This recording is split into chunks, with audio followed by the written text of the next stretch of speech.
In today's video, we're going to be talking about the biggest differences between the new Mortal Kombat timeline and the original Mortal Kombat timeline. As we know, Mortal Kombat 2011 rebooted the series and gave it its own timeline, in which some character stories and events have been altered from that of the original. This topic will be covering things about the story only, so gameplay comparisons won't be included. If you enjoy this video, don't forget to click that subscribe button for more videos like this weekly, and a big shout out to Dark Spartan for suggesting this topic. Remember, if you have any questions or video topics about the Mortal Kombat lore or story you'd like to share, feel free to leave it in the comments below. Your suggestion just might be turned into a video. Come, let us be a family. You are not my family. You are a monstrosity.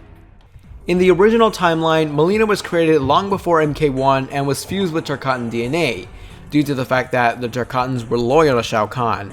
That meaning Shao Kahn wanted to guarantee that Mileena would be loyal to him because Kahn knew that eventually Kitana would turn on him when she finds out what happened to Edenia and what happened to Sindel, in which she committed suicide because she didn't want to be with Kahn. However, once Mileena was born with the Tarkatan teeth, she was seen as a failed experiment, a disappointment because she wasn't supposed to be born with the teeth. Kahn still kept her so Mileena can watch over Kitana until the time comes where she finds out the truth. So in the original timeline, Kitana and Mileena grew up as sisters and actually had a good relationship with her. And the reason Mileena wears a mask is because she's ashamed of the teeth she has. She's seen as a second-rate Kitana, and Kahn sees Kitana as a much superior daughter. There's a reason for her costumes in the past games from MK2 to MK Armageddon to be revealing. She shows off her attractive side because, again, she's ashamed of her own face. In the new timeline, Mileena has none of this kind of character development. While she still is a Kitana clone with Tarkatan DNA, Kahn just wanted her created so she can just be another servant for him. Mileena isn't ashamed of her face, and she's just that type of character of like, oh my god, I'm gonna rip your face off and not care about anything while also dressing myself with toilet paper for no reason so those 13-year-old MK players can have something to fap to. You see, Mileena's original timeline story is better because it shows that Mileena actually has a sad story behind her. I would feel bad for someone who's looked upon as a disappointment, and I don't blame her for dressing like a slut. It also shows that Shao Kahn has emotion too. He's just not a big gall guy saying death to all and everything. He cared about the Kitana and wanted to prevent every scenario possible where Kitana turns on him. Again, this is the reason for Mileena's creation. Be stealthful as the night, and deadly as the dawn. In the new timeline, we first see Kuai Liang as Sub-Zero in MK 2011. It's revealed that Sub-Zero and Smoke are out on a mission to find out who killed Kuai Liang's brother Bi-Han. Kuai Liang later says that if Shang Tsung is the one who killed him, then he will kill him, meaning that Kuai Liang is out looking to avenge his brother. He's on a revenge mission. He wants revenge. In the original timeline, Kuai Liang was sent out to kill Shang Tsung by the Lin Kuei, but not to avenge his brother. It was to finish Bi-Han's mission because his mission was to assassinate Shang Tsung in the MK1 tournament. Kuai Liang wasn't a ruthless person like his brother and didn't want to kill unless it was Shang Tsung. This caused Sub-Zero to leave the clan and join Raiden, Liu Kang, Nightwolf, and the other heroes. Sub-Zero's original timeline story is also a better fit for him because the new timeline kinda makes him like a Scorpion clone. What motivates them both is revenge. They both want to avenge someone they cared about.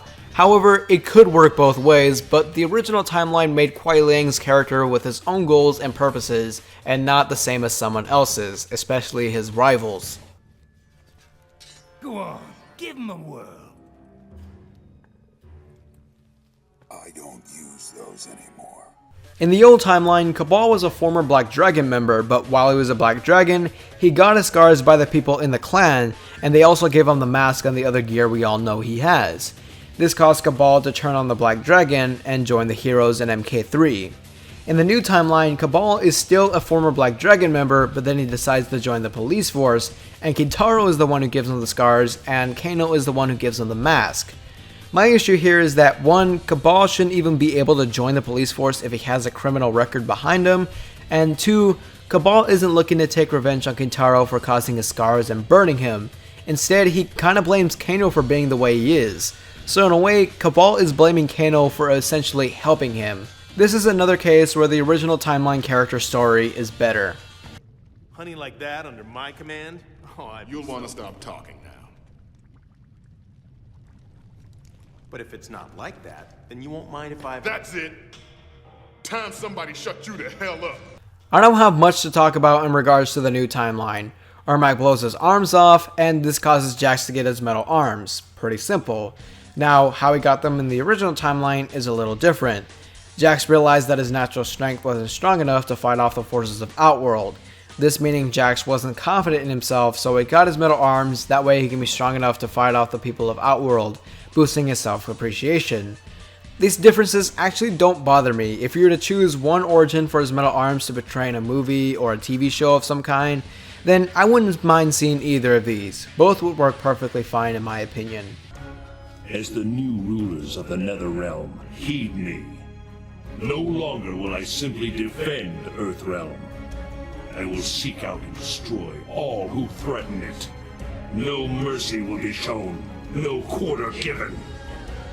Alright, so I wanted to end off on my favorite version of Raiden.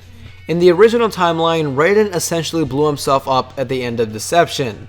Then later in the story, Raiden comes back in a darker form. According to Fujin's Mortal Kombat Armageddon bio, this actually wasn't supposed to happen, and his memories from everything prior to when he blew himself up should have been wiped. Basically, he should have come back as a completely new and reincarnated Raiden. In the current timeline, Raiden becomes dark due to the consumption of the corrupted Jinsei that he cleansed in the Jinsei chamber towards the end of Mortal Kombat X. I actually really like both of these stories for his dark persona origin. In the original, Raiden turning dark caught the forces of light by surprise, and it also caught real MK fans at the time by surprise. Not to mention that he was also a secret unlockable character, and it was the first time we ever saw Dark Raiden after all. In the current timeline, the corrupted essence of the Jinsei corrupting him is a plausible origin both ways, and I actually really like them both. They both work pretty well. So there you have it everyone. Those are the 5 biggest differences between the old and the new timeline of the Mortal Kombat franchise. If you enjoyed this video, please leave a thumbs up for more videos like this and subscribe so you never miss a video. Anyways, my name is Bruspo Productions, and I'm out for now.